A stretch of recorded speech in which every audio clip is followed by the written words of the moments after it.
صلى عليك الله يا خير الورى تعدد حبات الرمال وأكثرا. الحمد لله وحده والصلاة والسلام على من لا نبي بعده. أما بعد فأعوذ بالله من الشيطان الرجيم. بسم الله الرحمن الرحيم. الحمد لله فاطر السماوات والأرض جاعل الملائكة رسلا أولي أجنحة مثنى جاعل الملائكة رسلا أولي أجنحة مثنى وثلاث ورباع يزيد في الخلق ما يشاء إن الله على كل شيء قدير. صدق الله العظيم. سورة فاطر دویشتم سپارہ اولنی آیتنا. الحمدللہ سورہ سبا ختم شو او سورة فاطر شروع شو. دی سورت تا سورة فاطر ذکر لکی لذکرها اسم الجلیل فی طلیعتها چی پا اول آیت کی دغنمو پدې کې ذکر شوی دی. د دې وجه نه دی سورۃ د سورې فاطر نوم کې هولو. فاطر د فطر نه دی. فطر معنی د شق پالنا. تو اللہ نے آدم کو پال کر وجود پیدا کیا. اللہ آدم شق کو او داغی نے وجود راوستو. دا سورۃ په ترتیب جمعی سره 15 نمبر دی او په ترتیب نزولی سره 33 نمبر دی. په دې صورت کې آیتونه 15 دي. رکوګانی پکې 15 دي. کلمات پکې 197. حروف پکې 3000 110. بسم الله الرحمن الرحيم. شروع کوم د الله په نوم چې به حد مهربان او رحم کوونکی دی. الحمدلله. په دې الحمدلله کې الله جل جلاله دعوا د صورت ذکر کوي. دعوا د صورت ذکر کوي. فاطر السماوات والارض جاعل الملائکه رسلا اولی اجنحه مثنى وثلاث ورباع. پدې کې دلیل عقلی آفاقی دی په دې دعوا باندې. یزيد فی الخلق ما یشاء ان الله على كل شيء قدیر. تصرف د باری تعالی ذکر کیږي په دې ځکه. ما يفتح الله للناس من رحمة فلا ممسك لها وما يمسك فلا مرسل له من بعده وهو العزيز الحكيم. پدې کې د الله جل جلاله په تصرف باندې یو نمونه ذکر کیږي. یا ایها الناس اذكروا نعمت الله علیکم. پدې کې فریضه د بنی آدم ذکر کیږي. هل من خالق غیر الله يرزقكم من السماء والارض. طریقه مناظره د مشرکین سره. لا اله الا هو فانا تؤفكون. ثمره دلائل سابقه ده. وان يكذبوك فقد كذبت رسل من قبلك والى الله ترجع الامور. فدي آیت کی تسلی خاتم الانبیاء صلی الله علیه وسلم تا. یا ایها الناس ان وعد الله حق. فدي کی تردید ده د قیامت د منکرینو. فلا تغرنكم الحیات الدنیا. فدي کی پدې د اسباب د گمراهۍ بیانې. لومبه سبب د گمراهۍ د ژوند دنیاوی دی. ولا یغرنکم بالله الغرور. دویم سبب د گمراهۍ ان الشیطان لكم عدو فاتخذوه عدوا. عداوت د شیطان ذکر کی انما يدعو حزبه ليكون من اصحاب السعير دعوت د شیطان ذکر دی الذين كفروا لهم عذاب شديد پدې کې د منکرینو د قیامت انجام دی والذین آمنوا وعملوا الصالحات لهم مغفرة واجر كبير د اهل ایمان د لپاره بشارت ده دا د لومبنو وو آیتونو خلاصه ده ترجمه ته وښه الحمدلله طول سنا صفاتنا د خدای تو خاص الله لرضی فاطر السماوات والارض پیدا کون کے د اسمانونو د زمکی جاعل الملائکه رسلا جوړی کړي دي فرشتي رسلا استاذي اولی اجنحتنا وزر والدي مسند وثلاث ورباع دري او سلور نو باجی وی چې دو وزری دي باجی وی چې درې دي باجی وی سلور وزری دي او دې کې تحدید نه ذکر بلکې د فرشتو د دینه زیات وزرین دي لکه یو روایت کې راځي نبی کریم صلی الله علیه وسلم په اصلي حالت کې جبرئیل علیہ السلام ولیدو شپږ سو وزری وي په سدرۃ المنتهى کې می ولیدا وسو وزری وسو وزری دا دوان اقوال په تفسیر مظهری کې شته دي یزيد فی الخلق ما یشاء سوا کوي په پیدا وخت کې ما هوسو زیادت راولي الله تعالی فی الخلق ما یشاء په پیدا وخت کې هوس چې غواړي تصرف د باری تعالی امام قتاده و یزيد فی الخلق ما یشاء کله چې الله انسان جوړي نو دې کې زیادت راولي د خپل مشیات مطابق زیادت راولي کمواله راولي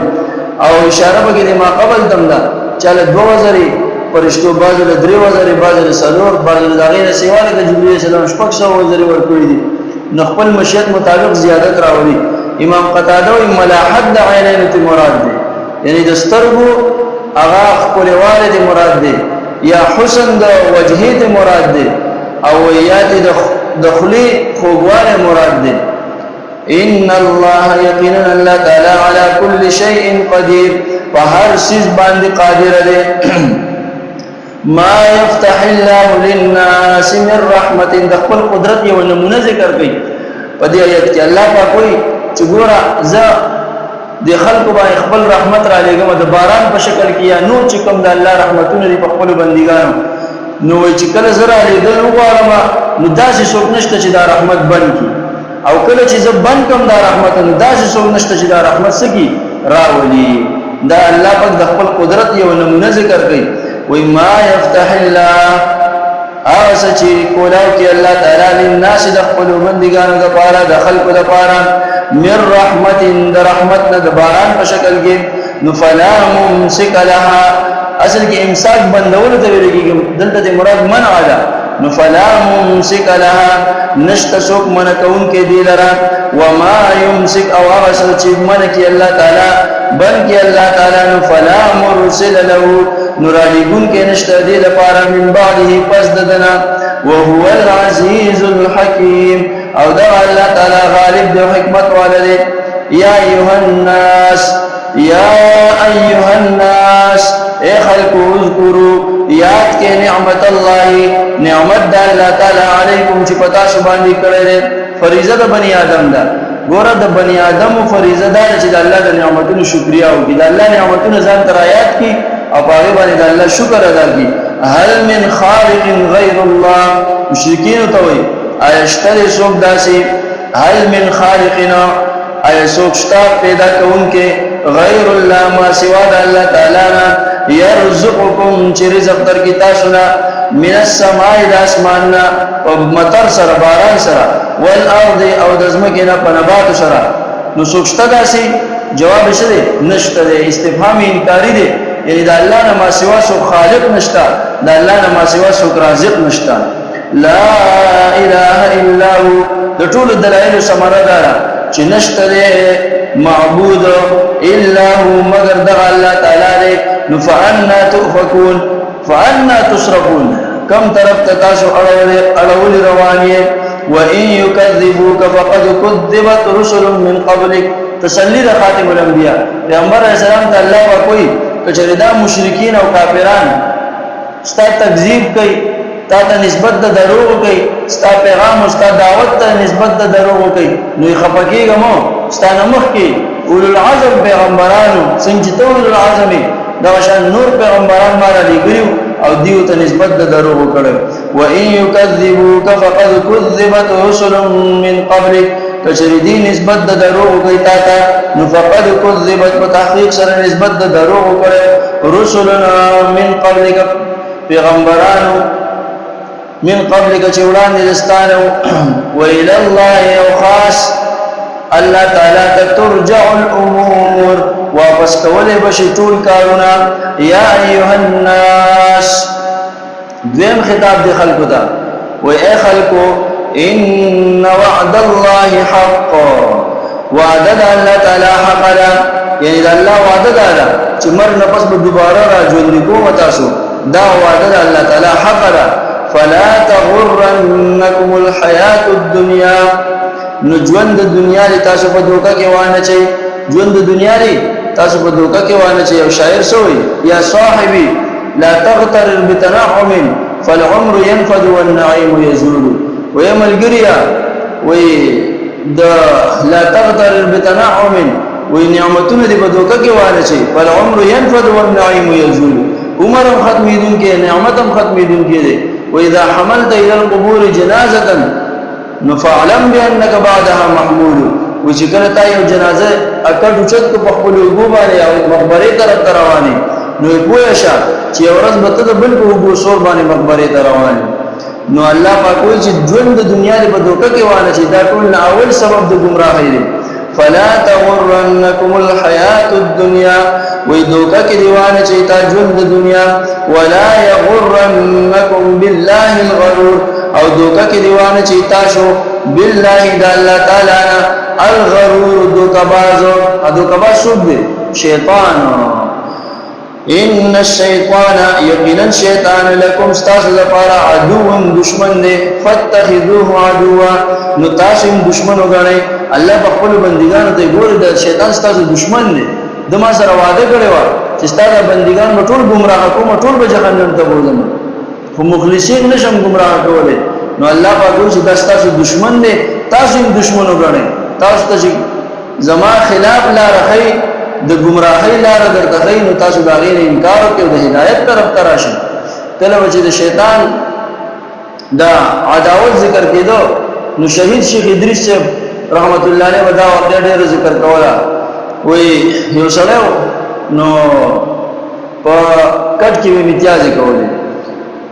ډېر حموده تیر شونو یو ورځ د خزي ویل وته ډېر په خوانه په کټ کې امتیاز کې او وس وګوره ته بچینی دي او داغي مودونه وشو انګورانې پورته راغی نو اوس خو ډیره بد خبره ده چې دا لمدته لای په دیوال ورچولې هنر کې لګي منګور ورې زوي چې پورا دا واس خر وکړ کې امتیاز کړی دا کار مکوا او ته دا ځنه کومه وې دا شیطان نه ګوره وې مال خوب کې راشي او ماته چې ملګری څنګه غبره سولګي او به ملاس نه ونی شي او راته وې راځه نو دا چې پوښتنه زمې کې نه راته وې چې شابه امتیاز وکړو بس وې ځو وې خلا شیطان استعمال ګره شوی دی نو خزه وته چې دا تعالی الله ډېر زبردست ملګری درکړی دی ډېر ناشنا دوست دی دغه څه پیدا واخله ورته وایي چې ټول ملګری رواني امتیاز ګړي دي اوس راشه څه پیسې روانه وګټه پیسې خو د دې ډېر خوخي نو بس دوی ټیک ته وځي د چې د شیخ خو کې ول شیطان ناغله دی دوی ته چې ټول عمر خو رواني امتیاز ګړي دي نن رواني پیسې وګټه بس هغه ته ډېر خاله ورته زما زور ملګری بس دې ځان سره بوتل بینک ته چې بینک ته بوتل دی بینک ته دن نه کړی او صادر ته خور کړی دی بس لټا کوا هغه مستور بینک چې څومره پیسې ټول صادر کې چولې او پوګیر راولې چې پوګیر راولې دي نو شیطان په چوکیدار را پاسولې چوکیدار را پاسولې نو د منډې کې چوکیدار او پسې منډې والے نو د شیطان دی چې عجیب کار دی کوئی اغلال را باندې کوي چوکیدار را پاسه را پاسو وې دیوال ته ټوکا بس هغه دیوال ته ټوک چې دیوال ته ټوک نو هغه لاسونه باندې نو دا چوکیدار د خپې نه ونی نو زه سره ورته چې شیطان وسو کما وای بس ولکو بس هغه ولکو سر را پاسې نه ولې کړی نو شیخ ادریس رحمت الله علیه ویلو وای دا شیطان ګوره زمون دشمن دی وای دی به زمون نه ولو باس پریدیم نه تر مرګ پورې دا قصه د خنداوه لطیفه باندې وګوره د عبرت نه ډکه ځکه وا اغي دا مونږ ته کوله نو دا شیطان ګوره مونږ پرې دینو په سره وایي چې زما نفس لږ باندې خوشاله کما زدي دې کې بلد د شیطان مونږ بیا با خیر دی نو د مرګ او جون پته نه لګي دا تر مرګ پورې مونږ نه پرې دي حکیم اختر صاحب رحمت الله علیه فرمایله وې نفس اور شیطان کی کشتی مرتے دم تک لڑنا ہے وې د شیطان او د نفس سره زمونږ د جګړه تر مرګ پورې ده دا دې پورې نه چې زو ځوانه مو بس زما جګړه به شیطان او نفس سره بیا بنئ نه سپینګیره دې که ځوان دې که زنانه دې که ناری نه ده دا غي دا جنگ به د نفس او شیطان سره تر مرګ اخیری سلګي پورې یعنی په ژوندۍ کې داسې یو حد نشته چې انسان او چیرې ډیر بوډا شوم بس زما خواهشات او زما د نفس او شیطان سره جګړه ختم شوه داسې نشته بس د مرګ اخیری سلګي پورې شیطان او د نفس سره جګړه ده نو ځکه الله په کوئی ان الشیطان لکم عدو فاتخذوه عدوا شیطان ستاسو دشمن دی تاسو یې دشمن وګڼئ انما يدعو حزبه ليكونوا من اصحاب السعير شیطان دعوت ورکړي حزبه خپل ډلې لا د ډلې څوک ده چې کوم خلک د خبره مني د په لار باندې رواني هغه د ډلې ده او غیر دعوت د څه دعوت ورکړي ليكونوا شيدا دا ډلې د من اصحاب السعير د اور والا جهنم ته بوزي او دغه شیطان په جهنم کې د اور په کرسي باندې ناسي او دغه جهنميان ته وایي تاسو سره دلیل شته چې ما تاسو گمراه کړی چې تاسو ما ملامت کوي وشو خو ثابت کې کړه نو به ور ثابت ولې نشو او دلته شیطان په لار روان دي شیطان باندې منفه یو بل سره جګړه نه کو یو بل سره بغض او نفرت نه ساتو دغه باندې شیطان خوشاليږي الله په دې خوشاليږي چې موږ یو بل ته معافي وکړو یو بل ته درگذر وکړو یو بل ته زړه صفاتو په یو بل باندې پرده واچو په یو بل باندې سوچو پرده واچو دا هم ډېر ګران کار دی موږ په دې لټه کې چې کله به بل عیبونه تخکار کیږي چې کله کوم انسان د بل عیبونه لټي او بل رسوا کوي دیو بکور کې ناشي نبی کریم صلی الله علیه وسلم دې الله رسوا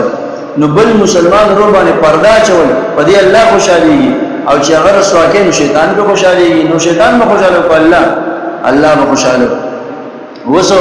د شیطان ډله کومه الذين كفروا اغفلت جاي كفر کړي لهم عذاب شدید دا غي د بار سخت عذاب دی والذین آمنوا دا رحمان ډله اخرت چې ایمان راوړل او عملوا الصالحات او عمل کړي د نیکو لهم مغفرة واجر کبیر دا غي د بار بخشش دی ګور دلته مغفرت الله ذکر کو د اشاره دی تر چې ګوره خامخا خطاګانې بکیږي ګناهونه بکیږي خدا غیر پر الله اکثر علی گری توبه علی گری دا نو ځکه الله په کوئی لکتا کا پکا د نشوی دا غیر ته بخشش وکما او چې ستا عقیده درسته او عمل درسته لهم مغفرة الذين پر بخشش او مغفرت ته واجر کبیر او لوی اجر د امام قتاده رحمت الله علیه وی په روایت د ابن جریر سره اجر کبیر نو مراد سره الجنه جنت الله دې موږ ټول ته نصیب واخر دعوانا الحمد لله رب العالمين سبحانك اللهم وبحمدك اشهد ان لا اله الا انت استغفرك واتوب اليك سبحان ربك رب العزه عما يصفون وسلام على المرسلين والحمد لله رب العالمين آمين آمين يا رب العالمين